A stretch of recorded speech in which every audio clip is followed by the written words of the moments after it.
Chemical coordination और integration में एक जो सबसे इंपॉर्टेंट पॉइंट है जिस पे मल्टीपल टाइम्स क्वेश्चन आया है वो है कि एक हार्मोन वो अपना फिजियोलॉजिकल रिस्पॉन्स कैसे देता है। एक हार्मोन वो हम पढ़ते हैं।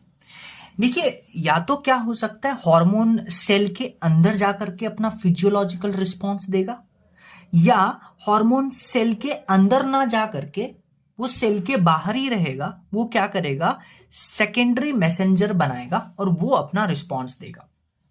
तो ध्यान से देखिए, ये जो डायग्राम है, ये डायग्राम आपको ये बताता है कि हार्मोन सेल के अंदर नहीं गया, हार्मोन सेल के बाहर ही है। और ये हार्मोन क्या करता है, कुछ सेकेंड मैसेंजर प्रोड्यूस करता है। और ये सेकेंडरी मैसेंजर जो है ये बायोकेमिकल रिस्पॉन्स प्रोड्यूस करता है, जिसके कारण से फिजियोलॉजिकल रिस्पॉन्स आता है जो आता है। और एक ऐसे हार्मोन्स होते हैं जो क्या होता है, सेल के अंदर जाता है। जैसे ये हार्मोन सेल के अंदर गया और इस हार्मोन का रिसेप्टर सेल के अंदर होता है, मोस्टली न्यूक्लियर रिसेप्टर होता है। तो हम यही बात करने जा रहे हैं कि कौन सा हार्मोन सेल के अंदर जाएगा और कौन सा हार्मोन सेल के बाहर ही रहेगा। याद रखिएगा, वेरी इंपॉर्टेंट। अगर आपके पास स्टेरॉइड हार्मोन है और आपके पास आयोडोथायरोनिन्स है, तो ये दो हार्मोन क्या होगा, सेल के अंदर जाकर के इसका रिसेप्टर न्यूक्लियर रिसेप्टर होता है। अब साहब, इंपॉर्टेंट पॉइंट क्या है कि स्टेरॉइड हार्मोन का एग्जाम्पल क्या है और आयोडोथायरोनिन्स का एग्जाम्पल क्या है। स्टेरॉइड हार्मोन्स जो सेल के अंदर जाएगा, मोस्टली इसका रिसेप्टर न्यूक्लियर होता है। उसके एग्जाम्पल है कॉर्टिसोल, टेस्टोस्टेरोन, एस्ट्राडायोल, प्रोजेस्टेरोन, और एक और एग्जाम्पल याद रखिएगा, एस्ट्रोजन। डन। तो ये स्टेरॉइड हार्मोन्स है, ये सेल के अंदर जाएगा, उसका जो रिस्पॉन्स है वो सेल के अंदर आएगा। और आयोडोथायरोनिन्स जो थायराइड के हार्मोन्स होते हैं, वो भी थायराइड के हार्मोन कौन कौन से होते हैं, T3 T4, ये भी क्या होगा, सेल के अंदर जाकर के इसका रिस्पॉन्स होगा। तो याद रखिएगा, स्टेरॉइड के एग्जाम्पल्स, आयोडोथायरोनिन्स के एग्जाम्पल्स, T3 T4, ये सेल के अंदर जाएगा। डन। अच्छा, मैंने आपसे बोला था कि कुछ हार्मोन्स जो है वो सेल के बाहर रहते हैं और फिर सेकेंड मैसेंजर प्रोड्यूस होता है, और ये सेकेंड मैसेंजर जो है बायोकेमिकल रिस्पॉन्स प्रोड्यूस करता है, जिसके कारण से फिजियोलॉजिकल रिस्पॉन्स आता है। तो साहब, इसके एग्जाम्पल कौन से हैं? तो याद रखिएगा, जो प्रोटीन हार्मोन होते हैं वो सेल के अंदर नहीं जाते, वो सेल के बाहर ही रहते हैं, और उसका रिस्पॉन्स, सेकेंड मैसेंजर उसका रिस्पॉन्स बेसिकली फिजियोलॉजिकल रिस्पॉन्स देता है। तो प्रोटीन हार्मोन्स कौन कौन से हैं? हाँ, जो पेप्टाइड पॉलीपेप्टाइड प्रोटीन हार्मोन्स है, जैसे इंसुलिन, ग्लूकागोन, पिट्यूटरी हार्मोन, जितने भी पिट्यूटरी हार्मोन्स है, जितने भी हाइपोथैलेमिक हार्मोन्स है, ये सब जो है सेल के बाहर ही रहेगा और सेकेंड मैसेंजर प्रोड्यूस करेगा। और अमीनो एसिड डेरिवेटिव एपिनेफ्रिन, ये भी सेल के बाहर रहेगा, सेकेंड मैसेंजर डेवलप करेगा। याद रखिएगा, एपिनेफ्रिन को हम बायोजेनिक अमाइंस भी कहते हैं। बायोजेनिक अमाइंस कहने का मतलब, क्योंकि इसमें एक अमाइन ग्रुप होता है इसलिए अमाइंस कहते हैं, और बायोजेनिक मतलब लिविंग ऑर्गेनिज्म सिंथेसाइज करता है, इसलिए इसको बायोजेनिक अमाइंस कहते हैं। अच्छा, ये जो प्रोटीन हार्मोन है जो सेल के बाहर ही रह रहा है और सेकेंड मैसेंजर डेवलप कर रहा है, तो ये सेकेंड मैसेंजर के एग्जाम्पल भी याद रखिएगा, जैसे साइक्लिक एएमपी, IP3, कैल्शियम और साइक्लिक GMP। याद रखिएगा इसको। और ये जो प्रोटीन हार्मोन है जो सेल के अंदर नहीं जा रहा है, इसका मतलब सेल के अंदर क्यों नहीं जा रहा है? आपको पता है, सेल के बाहर ग्लाइकोलिपिड, सेल के बाहर लिपिड का मेम्ब्रेन होता है, और लिपिड तो बेसिकली इसमें ये फैट है। तो ये हार्मोन पक्का फैट सॉल्युबल नहीं होगा। अगर फैट सॉल्युबल होता तो आसानी से सेल मेम्ब्रेन को क्रॉस कर जाता है। हाँ, तो प्रोटीन हार्मोन जो होते हैं ये वाटर सॉल्युबल हार्मोन होते हैं, वाटर में सॉल्युबल होते हैं, फैट में नहीं होते, इसीलिए सेल मेम्ब्रेन को क्रॉस नहीं करते। लेकिन जो स्टेरॉइड और आयोडोथायरोनिन्स हैं, इनके जो हार्मोन्स होते हैं ये फैट सॉल्युबल होते हैं, और फैट सॉल्युबल है इसलिए वो आसानी से सेल मेम्ब्रेन को क्रॉस कर जाते हैं। ये भी पॉइंट याद रखिएगा। नेक्स्ट हम इंपॉर्टेंट ग्लैंड के बारे में पढ़ेंगे, वो है थायराइड ग्लैंड। देखिए, थायराइड ग्लैंड कहां पे होता है, इसका क्या फंक्शन है, आइए इसको देखते हैं। देखिए, थायराइड ग्लैंड जो होता है दो लोब का बना होता है, और ये दोनों लोब आपस में इस्थमस, जो कि कनेक्टिव टिश्यू का बना होता है, इससे कनेक्टेड होते हैं। जो ट्रैकिया होता है, ट्रैकिया के दोनों साइड में ये प्रेजेंट होते हैं।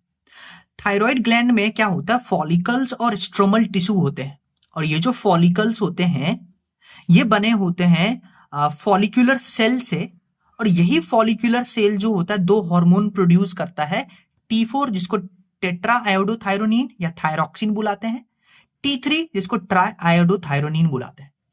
अब ये जो फॉलिक्यूलर सेल, ये जो दो हार्मोन प्रोड्यूस कर रहा है T3 T4, आयोडीन जो है इसके फॉर्मेशन के लिए इंपॉर्टेंट रोल प्ले करता है आयोडीन। ठीक है, iodine is required for hormone synthesis. अगर आयोडीन का डेफिशिएंसी हो गया, अगर आयोडीन का डेफिशिएंसी हो गया तो T3 T4 नहीं बनेगा, जो थायराइड ग्लैंड है वो अच्छे से हार्मोन सिक्रीट नहीं करेगा, इसको बुलाते हैं हाइपोथायरॉयडिज्म, यानी कि थायराइड हार्मोन का डिक्रीज हो जाना। और जैसे ही आयोडीन कमी होगा, थायराइड ग्लैंड क्या होगा, इनलार्ज होगा, थायराइड ग्लैंड इनलार्ज होगा, इसको गॉइटर कहते हैं।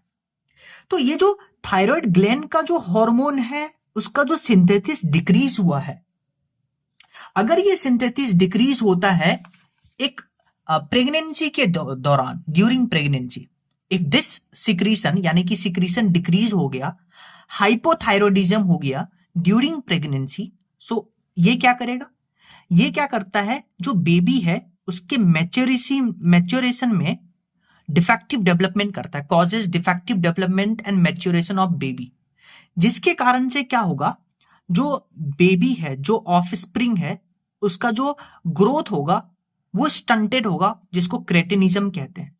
मेंटल रिटार्डेशन कम होगा, लो आईक्यू होगा, एबनॉर्मल स्किन होगा, स्किन एबनॉर्मल होगा, और डेफ म्यूटेशन कॉज हो सकता है।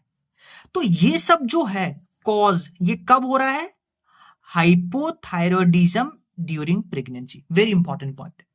लेकिन if hypothyroidism is in adult woman, adult woman मतलब she is not pregnant, adult woman की बात कर रहे हैं, तो इसमें क्या होता है, it causes menstrual cycle to become irregular. Done.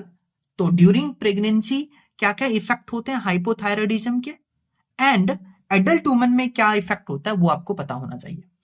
अब क्या हो कि थायराइड ग्लैंड में कैंसर हो जाए और थायराइड ग्लैंड में नोड्यूल फॉर्मेशन हो जाए, so if there is cancer of thyroid gland और there is development of nodule, जिसके कारण से क्या होगा, वो जो फॉलिक्यूलर सेल्स होंगे वो T3 T4 का हाइपर सिक्रीशन करेगा, और इस फेनोमेना को बुलाते हैं hyperthyroidism.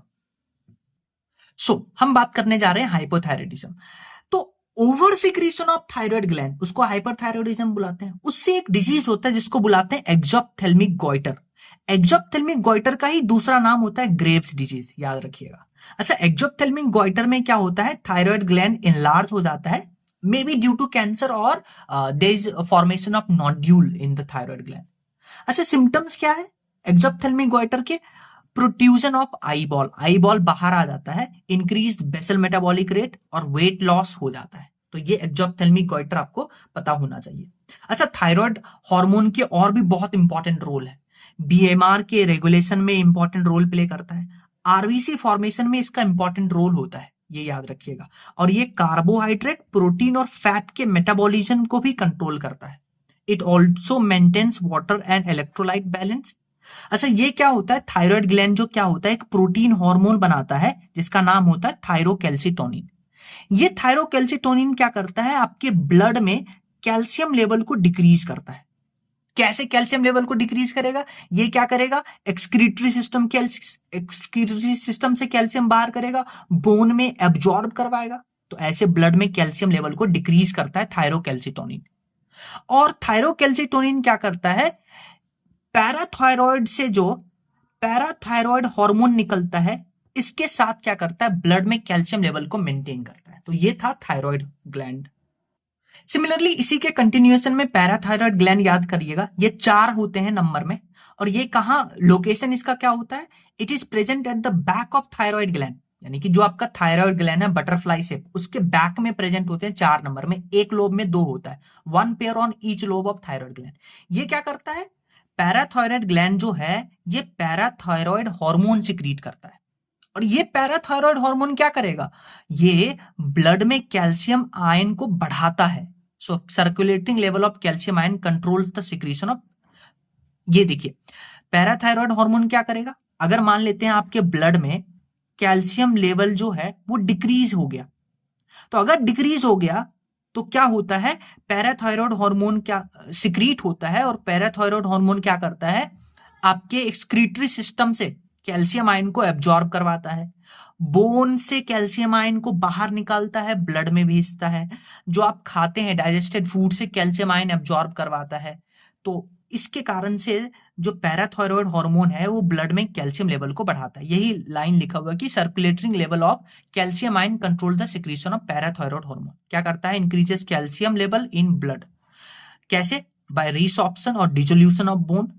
Parathyroid hormone increases reabsorption of calcium by renal tubule, increase calcium absorption from digested food, and thus parathyroid hormone is hypercalcaemic hormone, मतलब कैल्शियम लेवल को बढ़ाएगा ब्लड में।